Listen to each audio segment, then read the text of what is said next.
Good afternoon, everyone. This is Jesse here. I just thought I'd bring in another video. This video that I'm going to make is a continuation of two videos that I've made before, which I started from Rome to Israel. And from Rome to Israel, notes what I've come to realize are actually parallels between the first kings of Israel and the first emperor of Rome and the leaders leading up to him. And it was very strange to note that the histories of the first kings of Israel, Saul, David, Solomon, actually match with the histories of the leaders of Rome leading up to the first emperor. And my eyes started opening to these like parallels on a Sunday afternoon, actually, like couple months before, when I'd finished reading Stephen P. Keshaw's book, not fully, but for the moment. And I was thinking, and I started to notice that there were actually like parallels between like Pompey to Caesar Augustus and that of King Saul, King David, and it was very strange for me to have noted that because, like I said, from Pompey to Caesar Augustus, Pompey was the first ruler. In Julius Caesar's time, he was one who rose up first after Cornelius Sulla's like dictatorship. He was one who rose up and he took the lead role. He was like the first real leader. But then he made a triumvirate with Crassus and Julius Caesar, which they called the first triumvirate. And they were like the power sharers for a while. They were the ones who were in control. But then the triumvirate broke up and Crassus went to war against the Parthians and lost and died there. And in the meanwhile, Caesar and Pompey, they had a rift in their relationships, and they ended up fighting themselves until Pompey died, and Caesar became the main ruler. And then Caesar, before you can realize his dream of going to conquer the Parthians, died, and then his nephew Augustus took over. And I realized that the histories of these two nations in regards to these men, King Saul, King David, King Solomon, the Roman leaders, I realized that there were actually parallels between them. Very strange to note, but they were parallels. It was as if like they were the same people. And Julius Caesar, from ever since I'd learned about him and knew what he had done and how he lived, I had great respect for him. I saw him as like the man, the ultimate epiphany of being on the peak, like being the man, being the one who's in charge, being the one who orders things, being the one people look up to. Like, he was intelligent, he was strong, he was sensible, was charismatic. To me, you couldn't get any higher than him. But like, so I had great respect for that man. But then later on, when I started thinking about this topic, I started to realize that the respect I had for Julius Caesar was really on par to the respect I should have for King David. But to my mind, it was just an idea. Till I started to realize the parallels. And I realized that practically Julius Caesar and King David were the same person. And in the first from Rome to Israel, I dictated how the two of them parallel. and I'll go through them again. Like, one, Julius Caesar was born through cesarean. That's where the name comes from, cesarean. When you cut out the mother's belly and pull the baby out, because that's how Julius Caesar was born. Two, or not two, but on the other angle, there's a Jewish myth that when King David was going to be born, that he was going to die at birth. But then Adam, when he had fallen into sin and was about to live the rest of his life, God gave him a vision of all his descendants, from Seth all the way to the very end of time. And as he was looking through like the line of his descendants, he came through and saw a boy who he thought was a very beautiful boy who was going to die at birth. And he loved the boy and decided that he was going to impart to him 70 years of his life. Which is why they said that he died at 930 instead of 1,000 years old, because God said, in the day that you eat of it, you shall surely die. He didn't say on that specific day, but in the day. But Adam didn't live to the 1,000 years. But according to Jewish myth, he didn't live to the 1,000 years because he had partitioned 70 years of his life to that baby. And that baby was King David. That's like the Jewish myth of how David was born. That just like Julius Caesar, he would have died at birth had it not been that from the memorial of time, Adam had partitioned 70 years of his life to King David. So those are the first two parallels. And then I realized also that when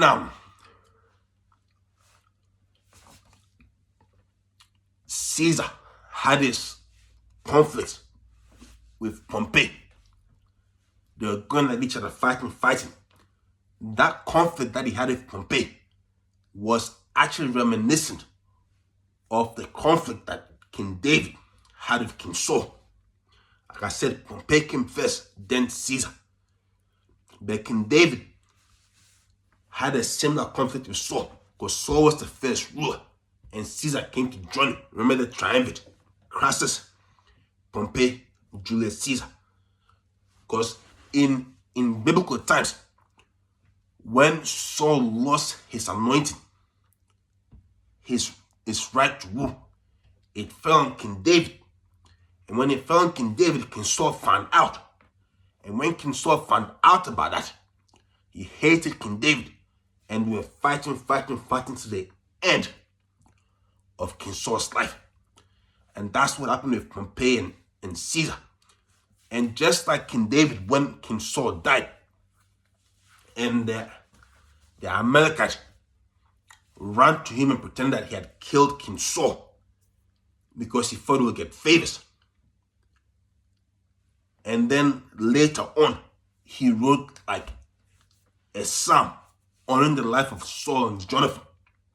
In the same way with Caesar, the same thing happened with Caesar and Pompey, because in the sense that whilst they were fighting, Pompey decided to go to Egypt for whatever reason. But when he had gotten there, Cleopatra and her brother, they were joint rulers at the time. Cleopatra's brother thought, what better way to ascertain the support of Caesar than to kill his enemy and present it to him and win his favor. So he went and did that. But just like King David, when Caesar saw that, he was greatly offended. He was greatly offended and did not honor that man at all. He rather honored Pompey for his greatness and what he had done than to reward his enemy, or his betrayer, because he thought that he was his enemy. So that's two parallels. King David's birth and Caesar's birth, they vie. Caesar's life, well, Caesar's triumvirate, Caesar's relationship with Pompey was like King David's relationship with King Saul. And when Pompey died, it was the same as when King Saul died. David and Caesar reacted the same. That was practically when I started realizing the real parallels between the two of them. Then I also realized that when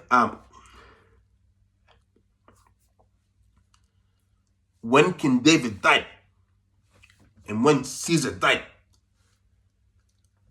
their successors, King Solomon, well, I'll go in a bit more in depth. The same thing happened on the death of either one, because when King David died,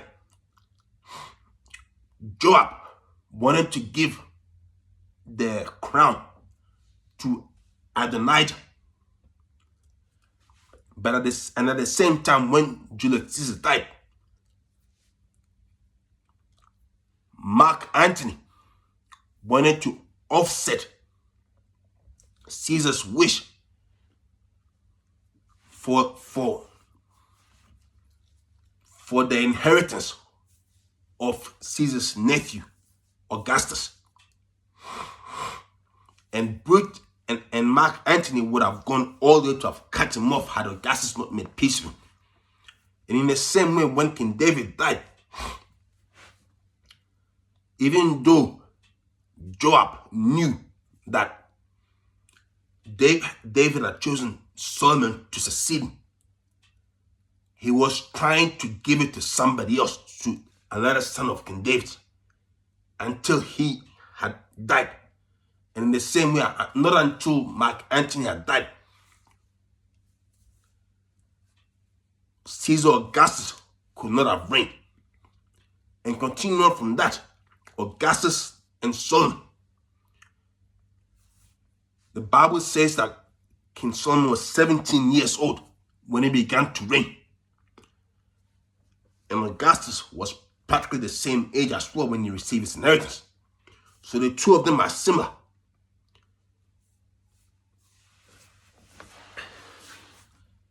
That's another set of parallels. And then I'll add another one. I'm going to backtrack to the triumvirate. You think you can see the link between Pompey and Julius Caesar as vying for the rule of Rome, the two of them together like joint rulers. And in the same way, King Saul and King David were joint rulers of Israel. And I'll drop in like I had this in the original From Rome to Israel, that the succession of leaders, both in King David's time and Caesar's time, actually flowed like the flow of the zodiac. First there was Gemini, or I'll put it this way. First comes Gemini, then Cancer, then Leo.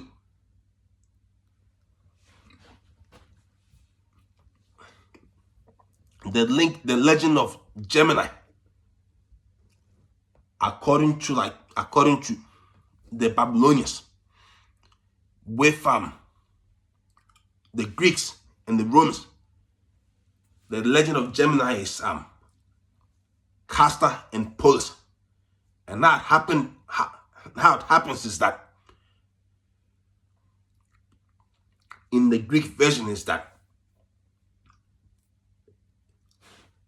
I believe Castor was the son of a god and Polus was the son of a mortal man. They were both impregnated by the same into one woman, and she birthed them both. But over time, Polus died, and then Castor, longing for his brother so much, went and asked the gods for him to be resurrected. And they joined them both into the skies, that they were together forever. And in the Babylonian version, it's like, in the Babylonian version, like, one is a mighty king and one is a lord of the underworld. In the sense that there was a king and his brother died. It's practically the same, but in slightly different ways. Now, you may hear the word zodiac and you think of astrology. It's true, it is in astrology. But the zodiac is also in Jewish culture. And it's actually mentioned in the Bible in the book of Job. They call it the Mezrov, which means crowns. And I believe that the 12 tribes of Israel represent the 12 signs of the zodiacs. And that every tribe will be linked to a specific sign, which is why in the Bible there's 12 gates for the 12 tribes of Israel, because every one of us are born into a specific sign with a specific nature, which is represented by the 12 sons of Jacob, which is why there are 12 gates. We come into the holy city by our 12 ways. But yeah, every son of Jacob was a representation of every one of those crowns, every one of those stars. And I believe that the tribe of Benjamin was the sign of Gemini, because when Benjamin was born, his mother named him Ben-Oni, because it was so hard for her to birth him that as soon as she had birthed him, she died. So she named him Ben-Oni before she died, which means son of my sorrow. But then after she had died, his father called him Benjamin, which means son of my right hand. And remember, Benjamin, Gemini, Castor and Polus, and in the Babylonian version, mighty king and lord of the underworld. One dies, one rules, and they get the dead one resurrected to the stars, where they are joined and live together forever. That's the myth of it. You would realize that King Saul was of the tribe of, not King Saul, sorry. Saul the apostle was of the tribe of Benjamin. And if you read his story, you realize that before he became an apostle, he was a persecutor of the believers. So much so that his name was known and renowned, that when he became a believer, it was very hard for people to believe. Now think of the names of Benjamin, Ben-Oni and Benjamin, son of my sorrow, son of my right hand. In Saul the apostle's story, or Paul the apostle's story, you see the duality of Gemini and Benjamin play out perfectly. And if you know the history of the Benjamites, you know that they have had some really dark lows in their times. Dark, so evil that the rest of the tribes rejected them. That's how they played out. They have two natures.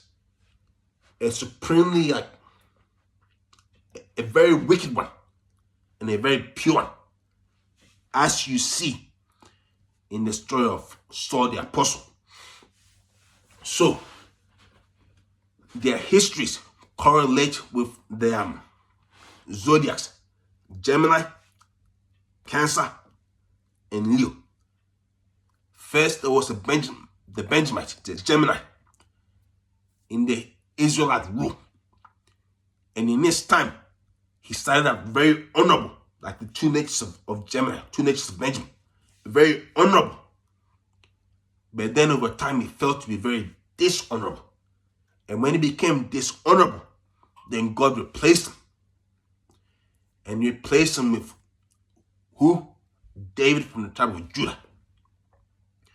So, in Israelite times, Benjamin, Gemini came into rule. In the history of the Romans, just before the empress, or just before the first emperor, there were two rulers, Pompey and Caesar. Pompey was first, like Saul was first. Then came Caesar, who was to succeed him. So, just like in Israel, there were two rulers at the same time. One to go, one to fall, but ruling jointly for the moment. Now, I'll break this one down really quick because there's no point like stretching it out too much. David was from the tribe of Benjamin. David was from the tribe of Judah. And the Bible always refers to Judah as the line. Judah is represented by a line. After King David is finished ruling, the kingdom gets given to his son, Solomon, from whom, like his lineage, follows through to rule for good. So through Solomon, Leo becomes the continuing king for good. But in the middle of them, there's Cancer. And Cancer, I believe, like in Jewish parallel, is the tribe of Issachar, because their sign is a donkey, and the name Issachar means man of his high.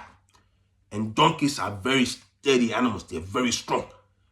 Just like in our cultures, they use the crab. The crab has a claw and she can't break. Just like the donkey is so strong, they can do all tasks that you bring him.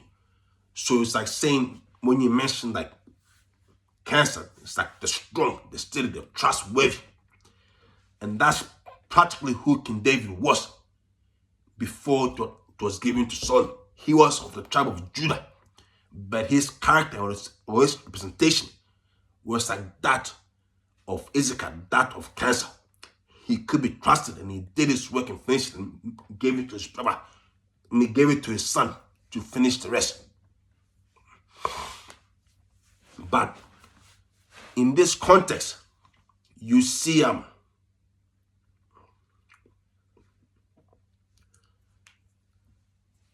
you can see that the parallel between like Pompey and Caesar, like King David and King Saul. But you probably imagine that there's none to match with Samuel, the man who set them up. Because Samuel was a prophet of God, and God had told him to go and anoint King Saul and then King David. But strangely, there actually is a parallel for Samuel. And do you know who that is? Crassus in the first triumvirate. There were three ruling at the same time. And if you put it together, there were actually three ruling in Israel's time as well.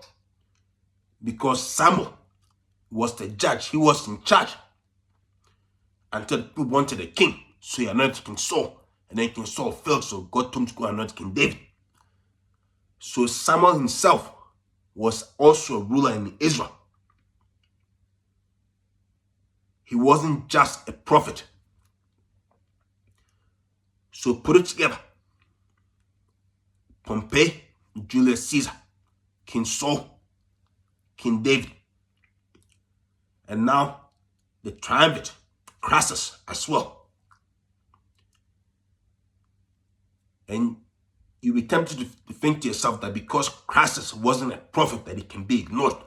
But no, he cannot be ignored. Because when it comes down to it, the reason why Crassus was in the triumvirate was because he was as rich as dust. He had so much money that even his dust was gold. He was so rich that Pompey and Caesar aligned themselves to him that they can get their tax done. And in him being so rich, he provided for their needs. He paid for their exploits. He paid for their endeavors. So like Samuel anointed King David and King Saul to rule for him because people objected the Lord's ruler, the Lord's leader. So Crassus, like Samuel, was the one giving the means for Pompey and Caesar to do what they did. So the first triumvirate, the triumvirate, is a perfect parallel of Samuel, King Saul, and King David. They go together. And that's what I was teaching in Rome to Israel, about the parallels between the two nations, how like they both vie, like as if they're repetitions of the same thing, the repetitions of the same people. But last week, I've been reading the book again. And I started thinking about more topics of it. And would you know, I found another parallel, which really surprised me. And this parallel was about how King David and Caesar died. Now, how King David died was that when he had gotten like to 70 years old, like I've been saying before, the legend says that he just started to feel cold and he couldn't get warm, and they brought him a woman to keep him warm, and he died through the cold. But really how it goes is that after he had established his kingdom, then he started thinking of the Lord, and he planned to go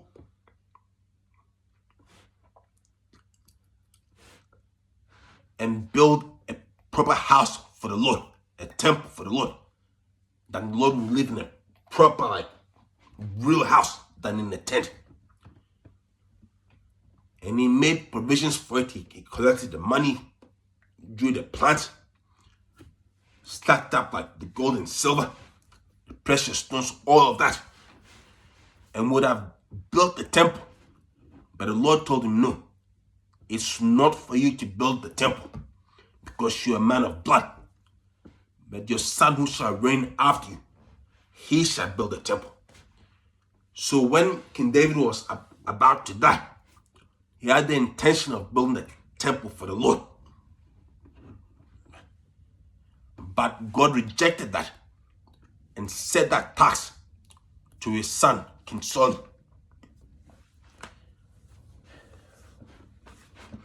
Would you believe? This is what I learned last week. Well, not learned, realized, because I already knew. That the way Caesar died, after he had made peace in the Roman Empire, after he'd been accepted, after he'd been proclaimed dictator for life, because Rome was a republic. They had had kings before. They didn't like how it went, and they were trying their best to avoid going back there. So you couldn't justly call himself the emperor and ruler of Rome in the form of a king, because then they'd have cut him off and threw him away. They didn't like that. They didn't want that. But after he'd been proclaimed dictator for life, he had plans of going to finish what Crassus had started and couldn't finish, to go and conquer Parthia. And he had collected the gold, the silver, trained the armies, made the plans. But then, would you have it? There was this prophecy. When I read the book, Stephen said it was a prophecy. But when I looked it up elsewhere, they said it was an alleged prophecy. But there was a prophecy that Parthia could not be conquered except by a king. Did you catch that? Parthia could not be conquered except by a king. David was already king in Israel. He wanted to build a temple for his God, which was given to his son to do. Caesar was a ruler, a dictator in Rome, and he wanted to conquer Parthia and become a king, and died before he could do that. But then what happened to Caesar's successor? What do you know him as? Emperor Augustus. It was not for Caesar, but it was for his son, his heir, Emperor Augustus. And I'll note on Caesar and Augustus as well, because someone will think and say to himself, this guy is just making too many links. He just wants to make it work. But who was King Solomon? King Solomon was David's son. But by who? He was David's son by Bathsheba. Bathsheba was a wife of Uriah. David committed adultery with her and then killed Uriah to keep her. And then later on birthed King Solomon through her. So in the same way as David, as Caesar's successor was just his nephew, in the same way, David's successor should never have been his son. Because Bathsheba wasn't his wife. He should never have been with her. Solomon should not have been. So if Caesar made his nephew to inherit his kingdom, then on the same path, that's partly what King David did. Because even though Solomon was his son, he should never have been his son. Yeah. So that was the topic that I discussed from Rome to Israel that I shared in the first video. But remember I said there were parallels between Israel and Rome, between like the first kings of Israel and the leaders up to the first emperor. I said there was parallels. And I remember I finished the video by saying that it was so because Rome was becoming a spiritual Israel. And a spiritual Israel in the sense that the church of Christ became centered in that nation. And it that empire and propelled them the truth of Christ everywhere to the world. That was my understanding of it, my initial understanding. But I've actually come to a deeper, far deeper understanding of the same topic. And what happened was, I said this also in the first video, but I've actually come to realize that the parallels between the first kings of Israel and the first the leaders leading up to the first emperor of Rome, actually has substance in a strange spiritual way. There's actually literal substance to it. Not just a theory, not just in the mind, but substance. Not just like paralleling like I've noticed, but literal substance. There's actually a core reason why it can be like that. And I'll explain that. Israel,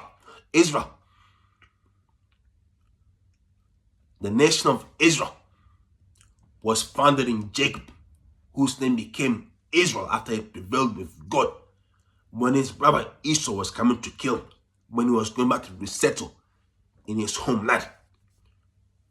Because of all his struggles, because of all his prayers, God changed his name from Jacob to Israel to show that he had prevailed. That's how the nation of Israel started. And Israel, Jacob was the son of Isaac, who was the son of Abraham. So with the nation of Israel, there's Israel, and then there's Edom, which is the nation of the brother of Israel.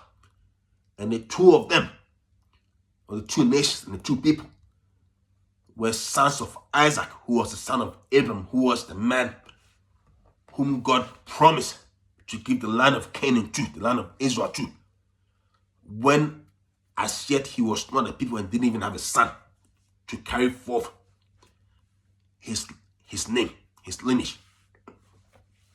So that's how Israel was started, the nation of Israel was started. That Abraham begat Isaac, and Isaac begat Jacob and Esau, and Jacob became Israel, and his 12 sons became the 12 tribes of the nation of Israel, which, after they'd been in Egypt 400 years, came out and conquered Israel and lived there. That's Israel, that's the story of Israel. Many of us know about that, we understand that clearly. But we know how Israel started. But how is it that Rome and Israel parallel? What connects them? How are they even connected?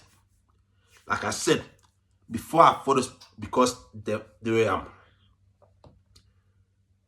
were to be the inheritance of the Church of Christ after Israel had been destroyed. But how are they connected? Apart from the church, which I thought initially, how were they coherent that they will parallel like they did, or they have? So, going to how Rome was started.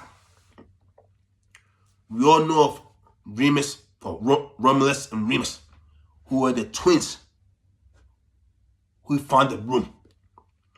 Everyone knows that story. Romulus and Remus, the twins who founded Rome. Their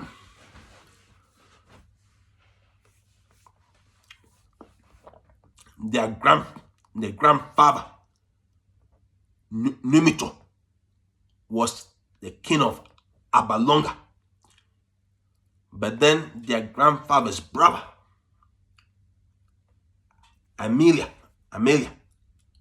came and offset his brother and killed his sons so that he could be the sole ruler.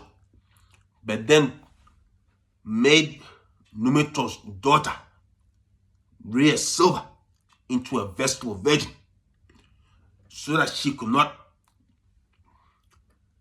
bear children to succeed for her father, that he would be ruler for life.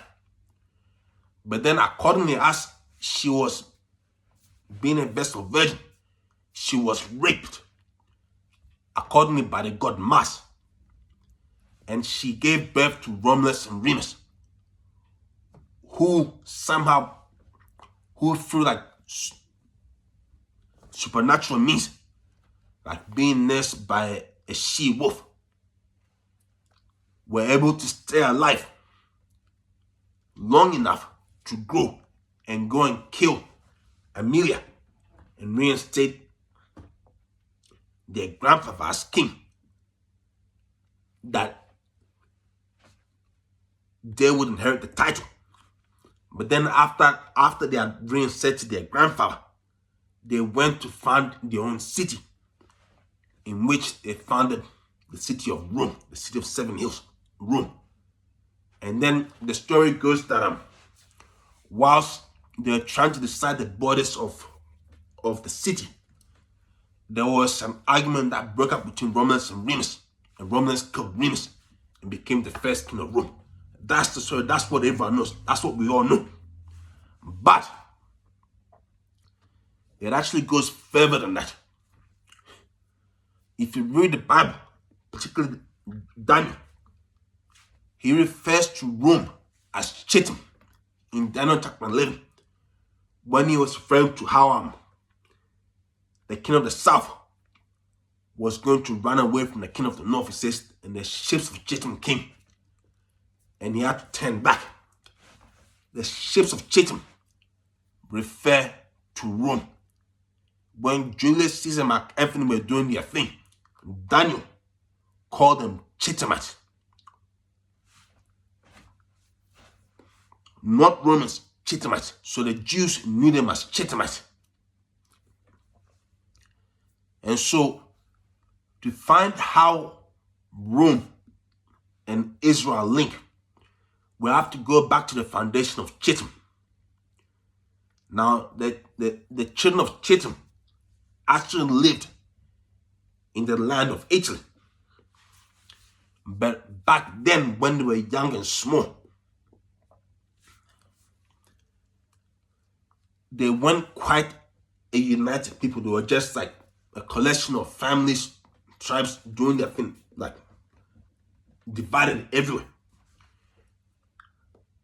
And as I mentioned that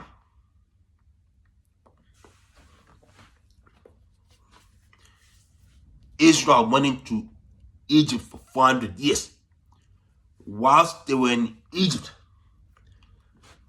those 400 years, that's when the history of Chittim, or the history of Rome, was being founded. Now, when you hear the initial story of how Rome was founded, you think that it's good, it's set, it's clean and done. That's how it goes. But there's a legend called, everyone has heard of the Trojan War. We all know of the Trojan horse. Now, the inception of Rome, the inception of the rise of Chittim, the children of Chittim, is actually connected to the Trojan War. Now, we all know about the Trojan War from Homer in the Iliad. And many of us would have doubted that it was even the true story until in the 18th century, the German archaeologists actually found the remains of the city of Troy. So then we started to take it more seriously, that it wasn't necessarily just a fairy tale. Now, how Rome is connected to the fall of Troy, the fall of Troy is that, of the city of Troy, is that after the Greeks had conquered Troy, there was this legend that one of the noblemen of Troy escaped the fall and ran away with a few other survivors, and went to Carthage, which was then called Africa. And then from Carthage, they went to Rome, to Latin. And the story has been mythologized as the founding story of Rome. Now, the founder who ran away from Troy and then to Carthage and then to Rome, and then, as they say, founded the nation of Rome. He was called Aeneas, and according to legends, he was the son of Aeneas and the goddess Venus, and that was his lineage. And that after he had escaped Troy, he set sail for Carthage with the goddess Juno, sending storms at him, trying to kill him. But then when he had arrived at Carthage, the queen of Carthage wanted to marry him, and they married. But then his mother accordingly came and warned him to leave there, because it wasn't for him. There was someplace, better for him to be. And when they decided to leave, accordingly, Dido, who was the queen of Carthage then, acted something that would become the destruction of her nation. And then Aeneas ran away from there to escape from her and settled in Italy, in Latium, where he married Livia. And Livia is said, the story goes that, or in the Aeneid, the Roman story, the Roman version, because there's another version which I'll come to later, that she had been promised to Turnus, king of Rutuli, by Latinus, the king of the Latins. But then when Aeneas came, he felt that Aeneas was the better man for her to marry. So he broke off the arrangement with Turnus. And then because of that, Turnus came to fight Aeneas. Then Aeneas went and fought and conquered Turnus, and then came to live in Latium with Livia. And then they had their son, who succeeded Aeneas after him. And that's how the nobility of Rome began. And it's from that family that Julius Caesar and many of the other patrician families were from, who would rule Rome. And that's where Romulus and Remus were descended from. That's the story. From the story about him is called the Aeneid by Virgil. So that's the official history of Rome, how Rome actually began, and how it's connected to the fall of Troy. They claim that remnants, or survivors, not remnants, survivors from the fall of Troy, were the ones who first started Rome, to get them to where they are and to what they became eventually. That's the official history, that Romans are survivors from the fall of Troy. And our underline survivors because Aeneas and his group were survivors of Troy, according to the legend.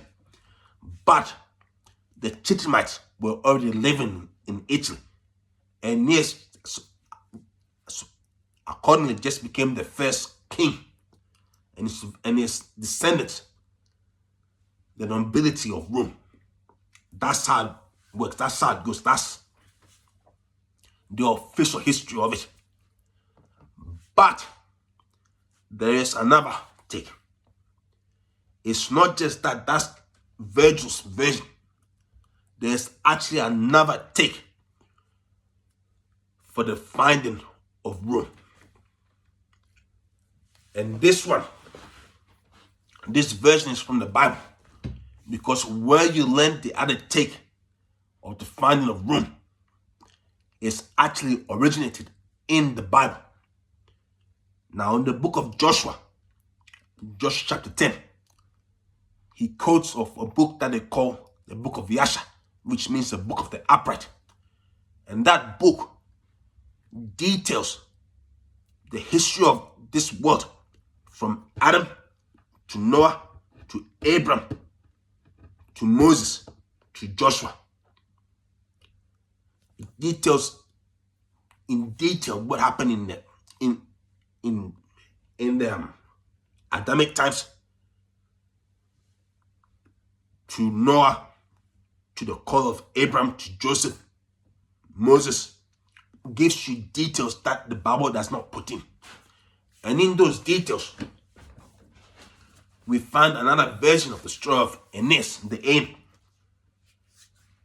Now, when they mention Aeneas in this book, the book of the upright, the book of Yasha, they actually introduce him under this name. Can anyone guess? 1, 2. The king of Africa. But it doesn't give the offset that the Aeneid has. It just starts from there. Now, in the Aeneid, Virgil says that when Troy fell, Aeneas and a small group of people escaped and went to Carthage. And then from there they went to, like I told you the story, you can remember. They escaped Dido and went to Italy and all that.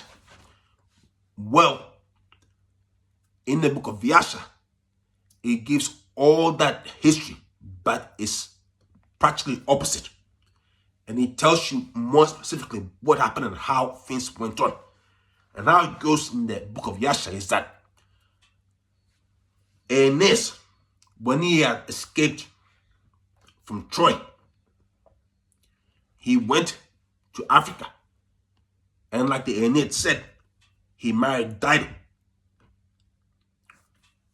But in the book of Yasha, he married Dido and became king of Africa.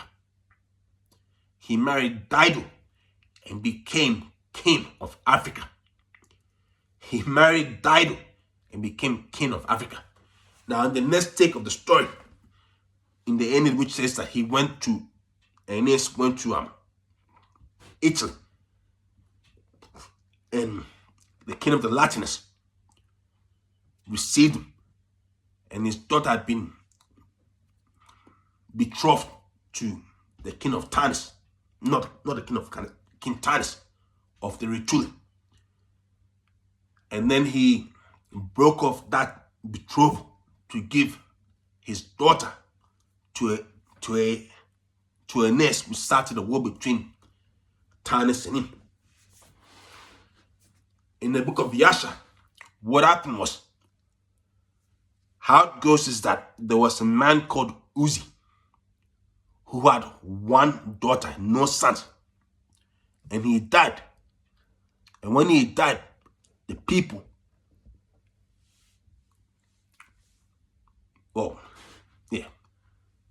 Uzi had a daughter. The daughter was called Janai. And accordingly, she was the most beautiful girl ever, the most beautiful woman ever.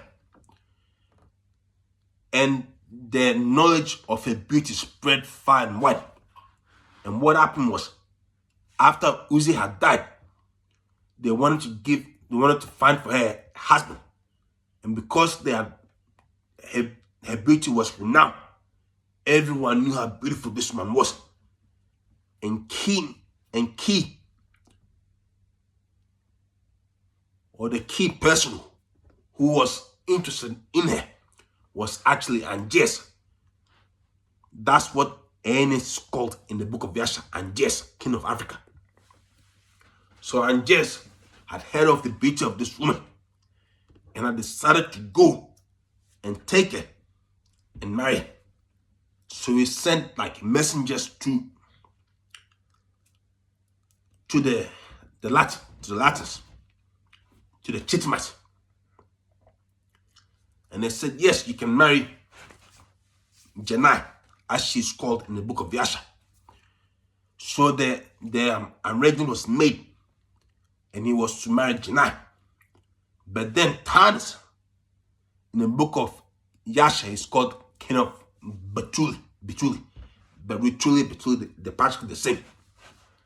Tanis also wanted to marry Janai and had sent embassies to go and get it. But they told him, see, in the end, it's Tanis who's betrothed him first and is broken off for Enes and Jess. But in the book of Yasha, it's Jess who was betrothed to her first. But then King Tanis wants to come and challenge and take Janai. But then he's told that she is already promised to Jess, to Enes. And then because of that, he decides to go and make war against Jess. And in the story, they say that Jess is one that King Tanis is coming to fight with him. And he's going to fight his brother, Lucas, who was king of Sardinia. Yeah. And then, because the fight was to come and get him, he went down, joined forces with his brother Lucas, and went to go and fight the king of Tanis. And the story goes in the book of Yasha that whilst they were fighting the king of Tanis, that Lucas's son, Nibbles, died. And after he had died, and after the battle was over, they made a coffin for him there and named the place where Nibbles had died. And then from there, they went to fight properly with King Tanis and killed and defeated him. Then went and would have taken his city, but they convinced him not to. And then from that point onwards, Jess went back to Africa with Janai, who is also the same as Livia, as she's named in the end. So that's the version from the book of Yasha. It's flipped on its set the other way around. In the end, he went to Carthage and then resettled in Italy. In the book of Yasha, he went to Carthage and stayed there and stayed the king of Carthage, and went and married Janai, Livia, and took her back to his home. And there's even another story in the book of in the book of Yasha, explaining how Janai got sick and how King Jess went to get her healed by transferring like the water from her homeland to her, so she can drink and be recovered. That's another story there. So in the book of Yasha, Jess went and settled in Africa and stayed in Africa and married Janai from Italy and took her back home and kept her at home. Not like the end it says, but I'm going to explain now the link between Israel and Rome. So, in the book of Yasha, Jess had resettled in Africa from Troy, had married Dido, and became the king of Africa. And I'll repeat, Africa was then the name for the empire of Carthage. It doesn't mean the whole continent of Africa, just that nation. So he had married Dido and stayed and become the king of Africa. Now, how Israel and Rome connect in this sense is that after Isaac had died, Esau and Jacob and their sons went to bury Isaac. And when they went to bury Isaac, they had a dispute and a fight over the inheritance. And that sparked war between the two brothers and their children. And from that point onwards,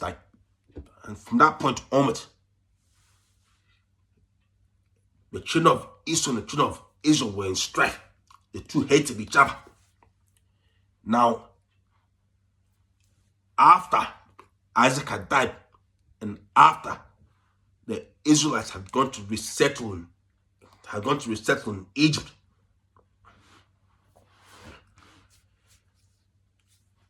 the children of Esau were still indignant against the children of Israel for how they were cheating, for how they were cheated in their affairs, and their hatred continued. And 70 years after they had settled in Egypt, Zepho, the son of Eliphaz, the son of Esau, remembering their old enmity and how Israel had cheated them,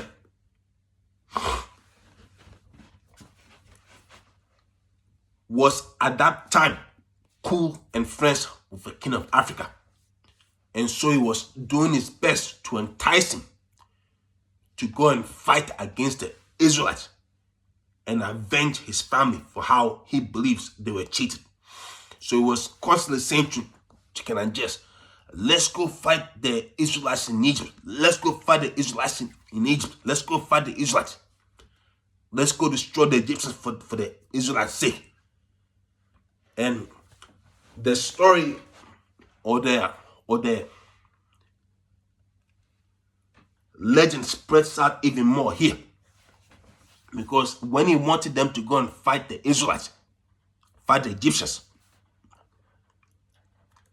and he had annoyed King Jairus so much so that he wanted to do it, they said that there was a sorcerer called Balaam, the son of Beor, who was very adept in the skills of witchcraft. So King and Jairus having decided to go on and do what Zepho was saying. And this Balaam, son of Beor, isn't the same Balaam, son of Beor, that we read in the book of Numbers, but they are connected. So this Balaam comes and does his incantation and shows this and that and that. And it shows that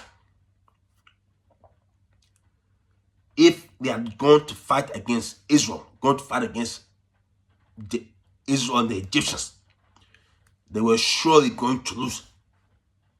So when he saw that, he got afraid and ran away, and resettled in Chittim, the land of Chittim, the land of Rome, the land of Italy. And that's where it stayed. Zepho stayed in Italy. Now it came to pass that after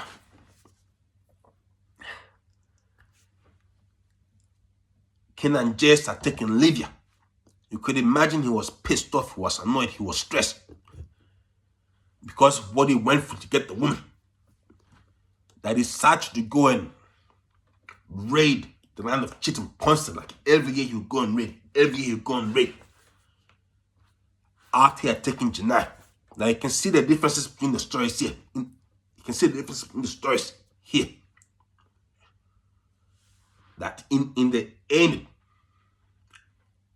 Aeneas became a hero of the Roman people. But in this book of Yasha, it's the other way around. He isn't a hero, he is an oppressor. He had taken Janai, he had married her, and he had gone back to his homeland. But now he hates the people that he got his wife from.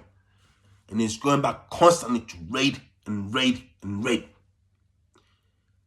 This is the version from the book of Yasha.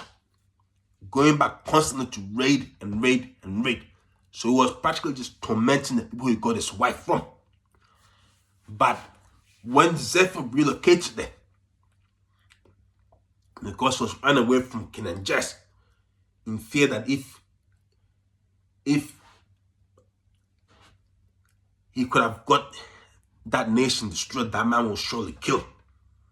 So he had gone to take a base there.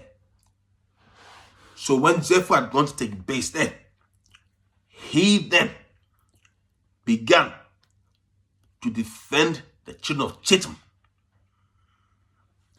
from the king of Africa, from King Anges.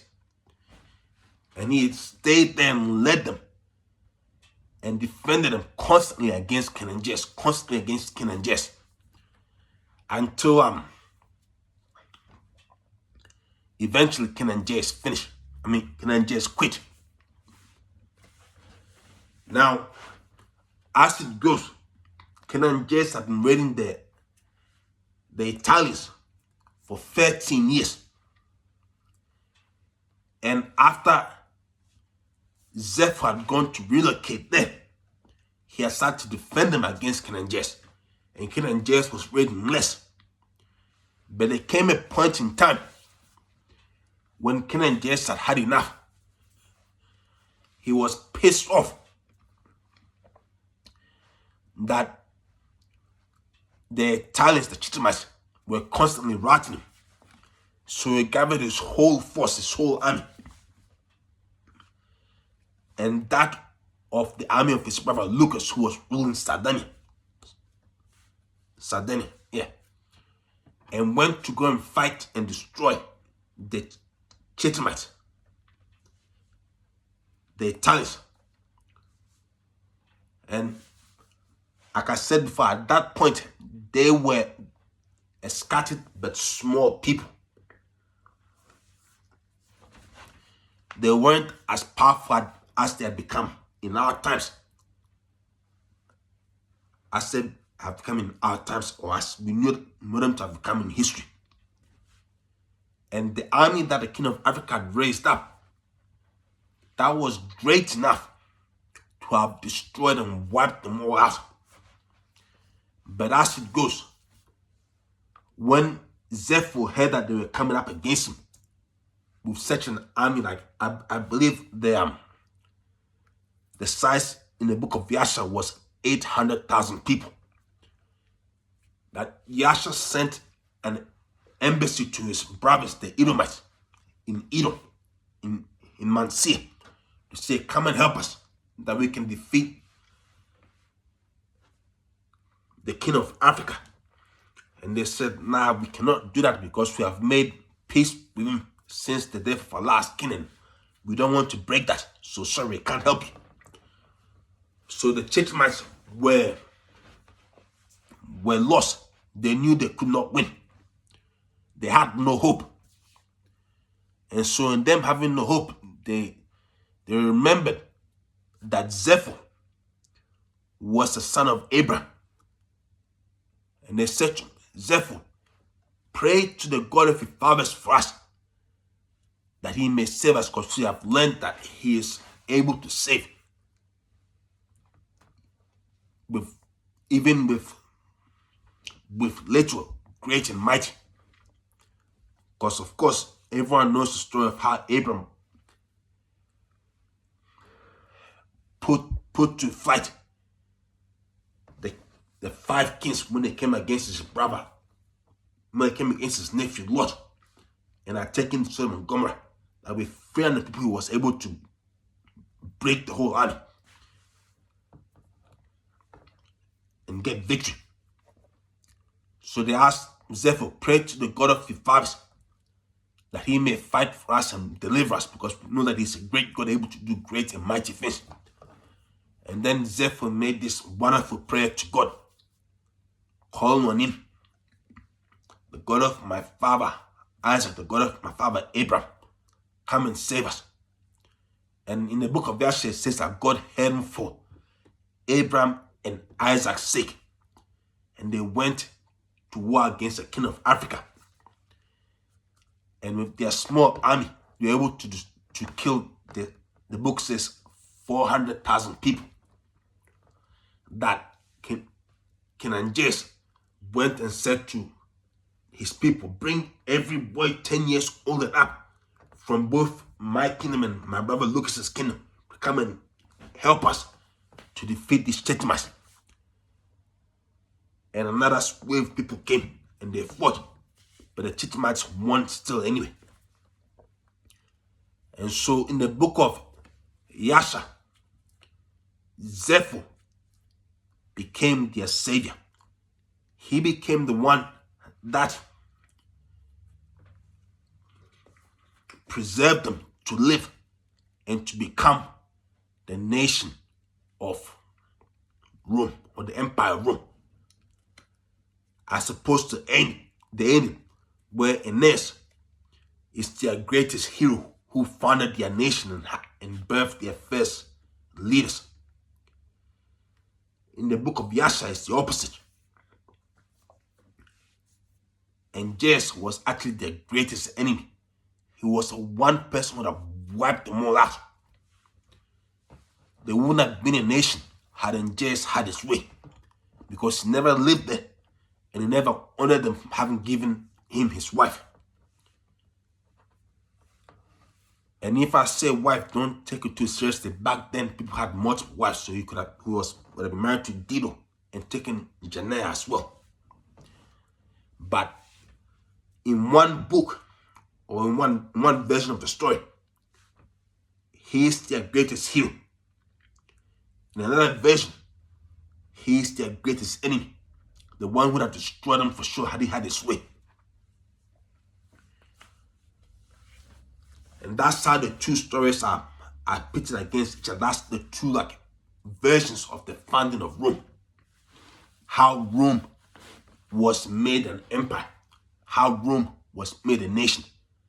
One obviously is faulty and one obviously is true. But they both contradict each other.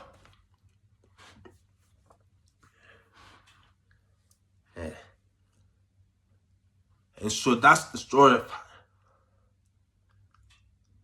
Aeneas and the story of the founding of Rome. How Rome was preserved. Now, many of us have probably heard of the name Janus. Janus, the double-headed god in the Roman myths. Now, would you know that Janus is only a god to the Romans and not to the Greeks as well? And they call Janus Saturnus, Janus of Saturn. And there's a legend that in Rome, when a war begins, they open the gates to the temple of Janus and they don't close it until there's been victory. Janus Saturnus. And they call him Janus of the beginnings and endings of Saturn. Now I'll drop in a deep one here. Saturn is the Roman version of our God Yahweh, our God Jehovah. Our God Jehovah, the Romans know him as Saturn, and the Greeks also know him as Cronus. And also the Babylonians they know him as Apsu. In all the ancient myths and legends, they know him. But they make it in a different way than we know the original creation and such stories. They twist them. But they know our God. And to the Romans, he was called Saturn. And like I said, Janus of Saturn. Janus is a god to the Romans, but not to the Greeks. That is because Janus is Zepho. Janus is Zepho. And they call him the beginnings and ends because he is the one who began them and he is the one who preserved them through his God, Yahweh, his God Jehovah, who he prayed to when he needed to defend the Chittimas against the kingdom of Africa, Janus, Angeas, King Angeas. That's why when you learn about Janus, they always tell you there's not his representative in the Greek myths, because it's only for the Romans. He's only particularly for the Romans, because he was the one who saved them from King Anges, the king of Africa. He's the one who preserved them. So they always remember him. And they'll always honor him. They'll never forget him. Janus. He was the chief god among the Romans. The high priest of the Roman nation, the Roman Empire, was the high priest of Janus. But I'll drop in a twist here. Even though they highly venerated Zephyr and made him a god, called him Janus, Janus Satanus, Janus of Saturn, they also tried to erase his name from their history. That's why in the end, they bring up Aeneas as their first king. Even though he was really their worst enemy. Because they're trying to erase Zephyr from the history, they don't have to think of Zephyr. Because when they think of Zephyr, they have to think of the God of the Hebrews, whom they don't want to have anything to do. And another one, Romans chapter 1, whom knowing the one true God made themselves to have no gratitude towards him, and then made their gods in the image of animals and birds and reptiles, that God,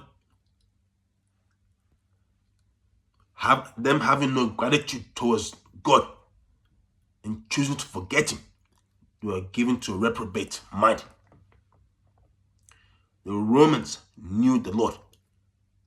Their very existence was on accord that God saved them. Had God not saved them, they wouldn't have even existed to become a nation. Now, I was saying, I wanted to draw and explain the link between the Roman Empire and the nation of Israel. How there's actually substance to the point that their greatest leaders actually parallel each other. And I've explained it to you. It's through Zephyr. That's the substance. Zephyr was an Edomite. And Edom or Esau was a brother of Jacob. So in this context, King David, King Saul, and King Saul were God's men. But on the other hand,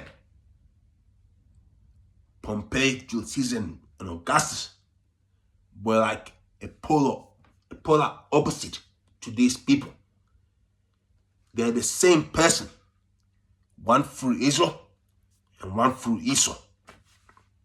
That's how they're connected. And I'll explain. The legend is that Romulus and Remus were descendants of Aeneas, because Rhea Silva, the daughter of Numitor, they were descendants of Aeneas. That's how the legend goes. Because accordingly, the first king of Latin, or not of Latin, the first king of the Chitimas, first king of the Romans, they call him Ascanus, was a descendant of Aeneas. And Aeneas also had a son with Livia, according to the Aeneas, who was also of the line of the nobility of Aeneas and Anastas. But what the legends say is that when Aeneas had come to settle in Italy with the Latins, he made his capital Latium, and that's where he ruled from. he ruled from Latium. That was his capital. And after he had died, his son Ascanis took over from there, but then relocated his capital to Alba Longa, which is where his descendants lived from, or ruled from that point onwards until Romans and Remus went and founded Rome.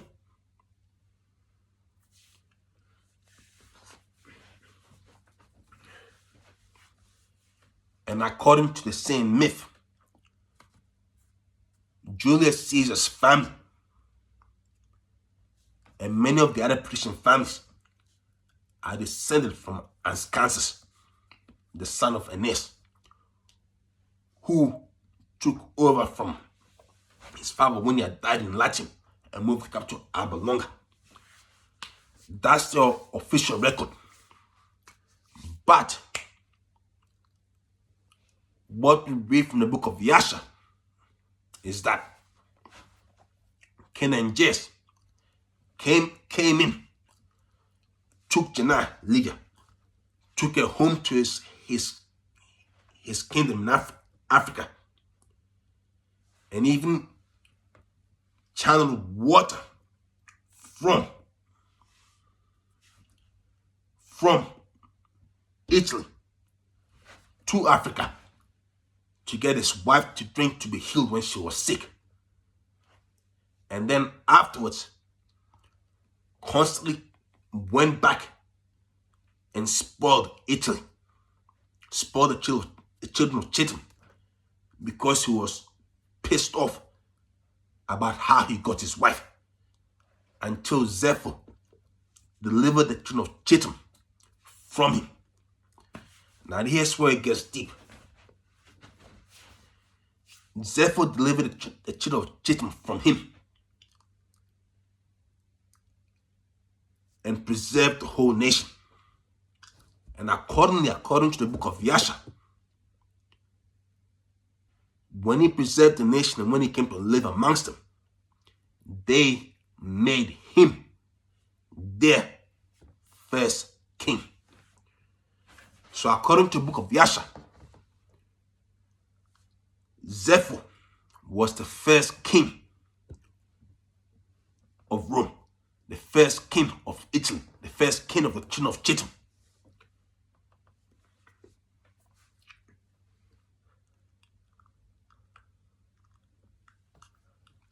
He was their very first king. Not like the Aeneid says, where it says it was Aeneas. And to put it straight, Latinus, well, the Aeneid calls him King Latinus, the king of the Latins. But as I've said before in the book of Yasha, there was no king. It was Uzi, the father of Janai. But he had died before they had found for Janai a husband, of which, you know the story. I've said it several times. So there wasn't really any King Latinus. But in the Aeneid, there was. In the Aeneid, there was a King Latinus. And also the Aeneid settled there in Latium. But which version would you rather believe? The one with gods sending storms, with Angeas being the daughter of the goddess Venus, with the goddess Venus coming to warn her son to leave Africa and go to Italy, or the one that can be historically viable? And as I've said before, Janus is a Roman depiction of Zephyr. Janus and Zephyr are the same person. But Angeas, or Aeneas, was their one and greatest enemy who would have wiped out the whole people had it not been for God's man among them, which is Zephyr, who actually lived and reigned with them. According to the book of Yasha, he reigned over them for 50 years. And after he had finished reigning, his son took over in his stead. Now, you can say that I just want to see what I want to see, or rather, I'm paralleling to bring a point that I want to bring across. But we know that the city of Troy actually existed. We know that Rome and Carthage were always fighting and battling each other. So they obviously had some sort of beef or some sort of issue with one another. So we know that there's certainly bad blood between the Romans and the Carthaginians, because the very earliest history of Rome, before they actually became the empire that they were, was that they were always fighting back and forth with Carthage. So you know there was a reason why there was enmity between them. So King Anges of Africa being such an oppressor against them actually goes together. And like, why would you believe that God said this and that and that? I know there is a God, but why would you believe that God said this and that and there's a supernatural thing and that supernatural thing and such and such? The version from the book of Yasha is much more sensible. It makes more sense. And I'll drop this and then I'll finish. According to the book of Yasha, King Zephyr's capital, when he was king of the Latins, the king of Chitin, was 1, 2, 3. Would you have it? Latium. The capital of Zephyr, the son of Eliphaz, the son of Esau,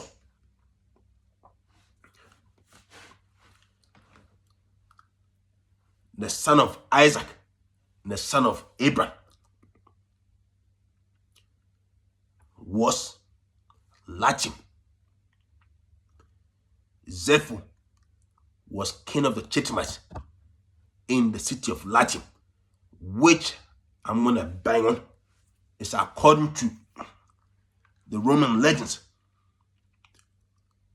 where Anscasis, the second king, started to reign from before he moved his capital to Alba Longa. Like when I was trying to figure all this out, I didn't know they were practically the same person, because in my mind they could have been. But that Zephyr was the founder of the nation of Rome, and the ancestor of Julius Caesar and the patricians, the rulers of Rome, and Romulus and Remus.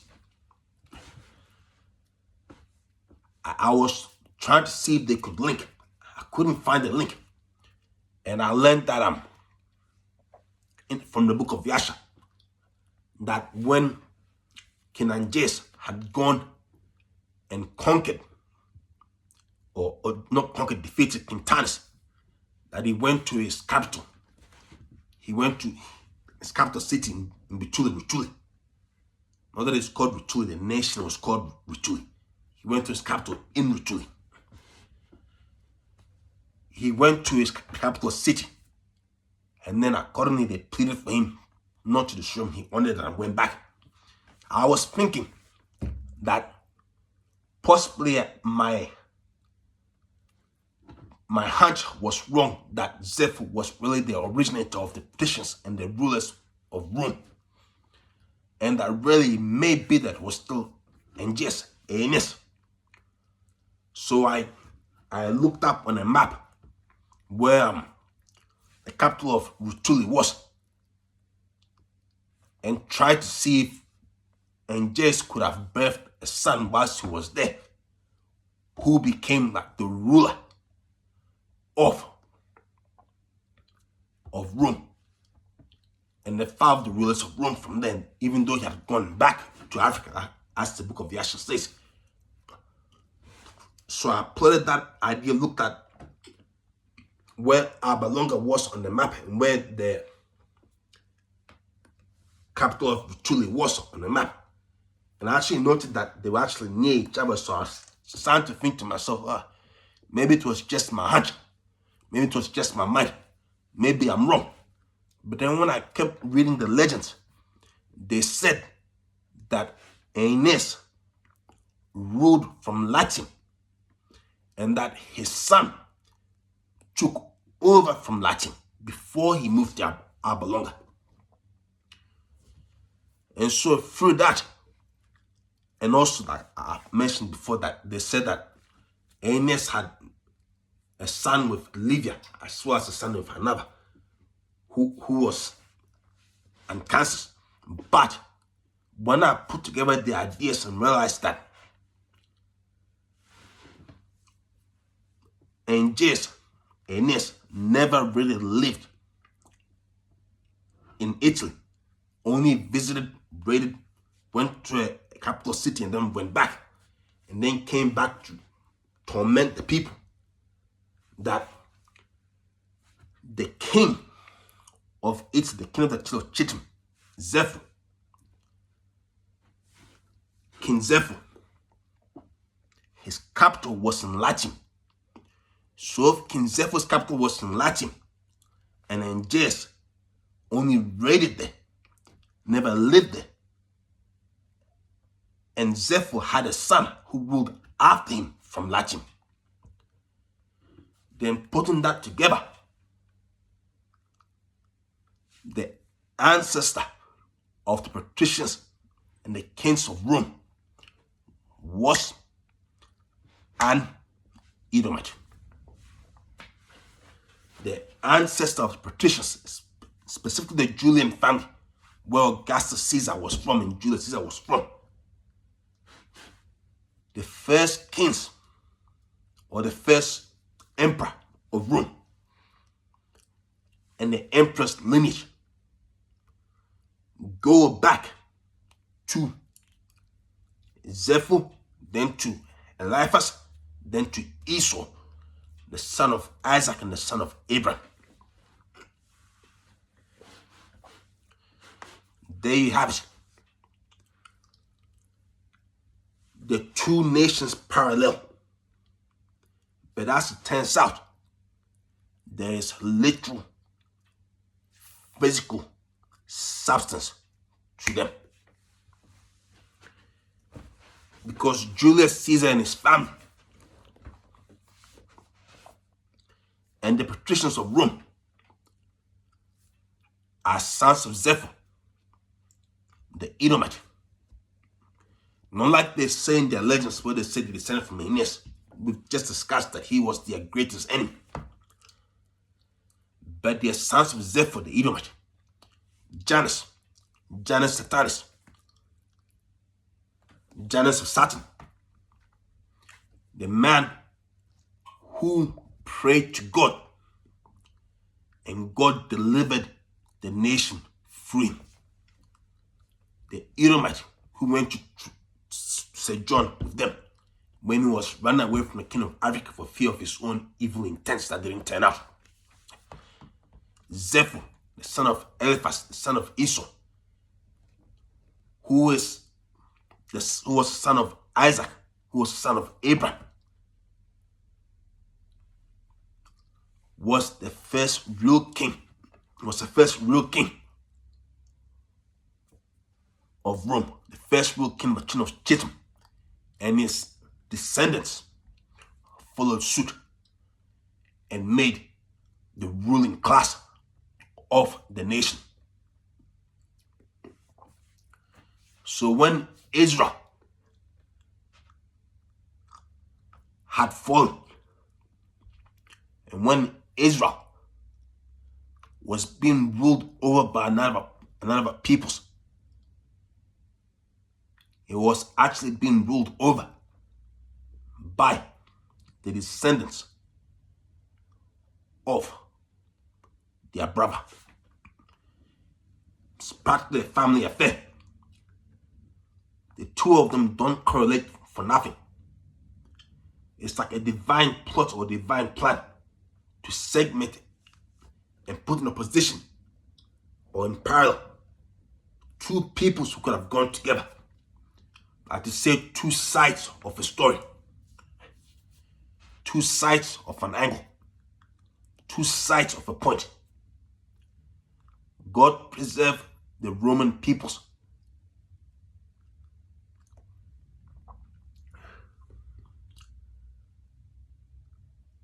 And then gave the world to them.